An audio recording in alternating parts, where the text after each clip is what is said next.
দর্শক, আপনি জানেন কি বাংলাদেশ যে দক্ষিণ এশিয়ার কতটা শক্তিশালী আর প্রভাবশালী অর্থনৈতিক রাষ্ট্র, এটা হারে হারে টের পেয়েছে ভারত। একটা সময় ছিল যখন ভারত বাংলাদেশের বাজারটাতে রমরমা ব্যবসা করত। ভারতের ব্যবসায়ীরা বিপুল পরিমাণে ভারতীয় পণ্যগুলোকে বাংলাদেশে রপ্তানি করত আর বাংলাদেশ থেকে বিলিয়ন বিলিয়ন ডলার তাদের রাষ্ট্রে নিয়ে যেত। আসসালামু আলাইকুম দর্শক, আশা করি সবাই ভালো আছেন। আজকে একটি গুরুত্বপূর্ণ প্রতিবেদন নিয়ে আপনাদের সামনে হাজির হলাম। আজকের এই প্রতিবেদনে আমরা দেখব বাংলাদেশের সাথে ব্যবসা বাণিজ্য বন্ধ হয়ে যাওয়ায় ভারতের ব্যবসায়ীরা করছে হাহাকার।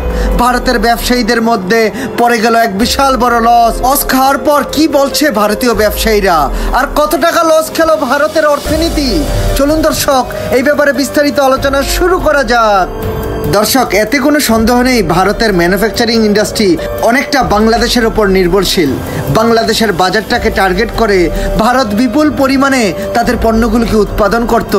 দর্শক, আপনি জেনে অবাক হয়ে যাবেন, ভারত প্রতি বছর বাংলাদেশ থেকে প্রায় 15 বিলিয়ন মার্কিন ডলারের মতো আয় করত। তারা রমরমা ব্যবসা করত, তবে বাংলাদেশের পণ্য ভারতে রপ্তানি হতো। এখন দৃশ্যপট বদলে গেছে। ভারত এক নতুন বাংলাদেশের সামনাসামনি হলো, যেই বাংলাদেশ ভারতের চোখে চোখ রেখে কথা বলে। বাংলাদেশ আর ভারতের সম্পর্ক আগের মতো নেই, তাই ব্যবসা বাণিজ্য হচ্ছে না।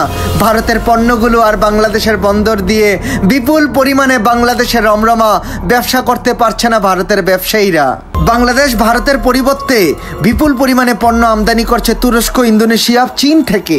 তবে ভারত বাংলাদেশে রপ্তানি করছে না, তারা বিশাল বড় বাজার হারিয়ে ফেললো।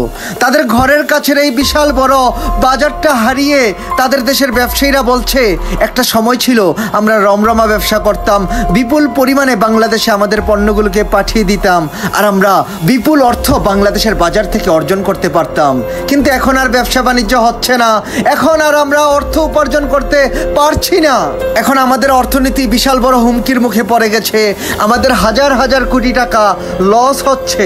দর্শক, ভারতের সুতা আনতো বাংলাদেশ, ভারত থেকে গার্মেন্টস ইন্ডাস্ট্রির কাঁচামালগুলোকে আনতো, সেখানেই ভারত হাজার হাজার কোটি টাকা লস খেয়েছে। শুধু তাই নয়, ভারত আরো লস খেয়েছে ওষুধ খাতে। ভারতের কৃষকরা ন্যায্য মূল্য পাচ্ছে না। ভারতের কৃষকরা হাহাকার করছে, বর্ডারের দিকে তাকিয়ে তাকিয়ে বলে বাংলাদেশের সাথে ব্যবসা বাণিজ্য কবে খুলবে। দর্শক, ভারতের ব্যবসার এত বড় লস, হাজার হাজার কোটি টাকা লস, এটি বাংলাদেশের সাথে ব্যবসা বাণিজ্য না করায় বা বাংলাদেশ ভারতের সাথে ব্যবসা বাণিজ্য বন্ধ করে দেওয়াই হলো। এই ব্যাপারে আপনি আপনার মূল্যবান মতামত কমেন্ট করে আমাদেরকে জানিয়ে দিন। এরকম আরও ভালো ভিডিও নিয়মিত পেতে আমাদের চ্যানেলটি সাবস্ক্রাইব করুন। ভিডিওটি ভালো লাগলে লাইক করুন এবং আপনার পছন্দের মানুষের সাথে এই ভিডিওটি শেয়ার করুন। আজকের মতো এতটুকুই থাক। আল্লাহ হাফেজ।